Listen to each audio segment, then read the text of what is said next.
Mga katrops, welcome back ulit sa aking channel, Sports React PH. At ngayon nga ay pag-uusapan natin ang naging pangako ni Anthony Edwards sa koponan at sa mga fans ng Minnesota Timberwolves. Pag-uusapan na rin nga natin dito sa ating panibagong video, ang pinakamalapit na trade na maaaring gawin ngayon ng Los Angeles Lakers.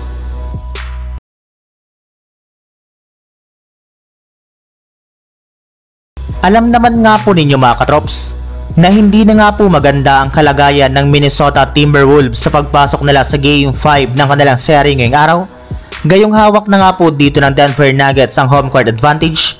Plus nakuha na rin naman nga po dito ng ating defending champions ang kanilang conference at momentum sa kanilang laban na maaari nga po nilang gamitin para makaangat na muli sa kanilang bakbakan. Ngunit sa kabila nga po ng pagiging dihadong muli ng Minnesota Timberwolves sa kanilang laban, ay hindi pa rin nga po nawawala ang tiwala ni Anthony Edwards sa kanilang kupunan. Base nga po sa naging pahayag nito sa kanyang interview, masaya nga daw po siya at nagiging mainit na ang kanilang bakbakan since ito rin naman nga po ang inaasahang mangyayari bago pa man magsimula ang kanilang serye. Sinabi rin naman nga po nito na malaki pa rin naman nga po ang kanilang tsansa na matalong muli ang Nuggets sa loob ng Ball Arena since nagawa na nga po nila ito ng dalawang magkasunod na beses sa kanilang Game 1 at Game 2. Kaya hindi nga po malabo na magawa nila ulit ito sa kanilang pagpunta sa kanilang Game 5. Samantala, punta naman tayo sa ating sunod na pag-uusapan sa pinakamalapit na trade na maaaring gawin ngayon ng Los Angeles Lakers.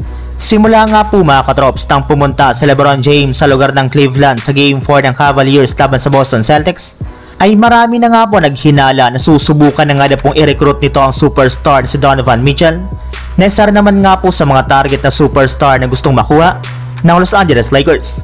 Nasasayang lang naman nga na po ang talento ni Donovan Mitchell sa Cavaliers, kaya panahon na nga po upang lumipat siya ng ibang kupunan na makapagbibigay sa kanya ng mas mataas na tsansa na makuha ang kanyang kauna-unahang kampyonato sa NBA.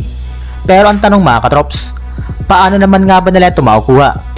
Well, ayon nga po sa lumabas na balita, maaari nga na po ditong i-offer ang kanilang mga manlalaro na sina D'Angelo Russell, Austin Reeves, Rui Hachimura at ilang mga future draft pick.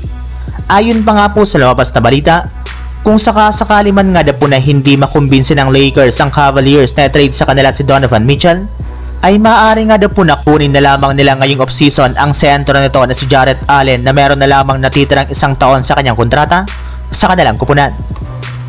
So yun lang mga katrops, ang handog kong story ngayong araw. Sana nag-enjoy kayo, please like and subscribe my YouTube channel, Sports React PH, para sa iba pang story at update patungkol sa NBA. Kita-kits muli sa ating susunod na video.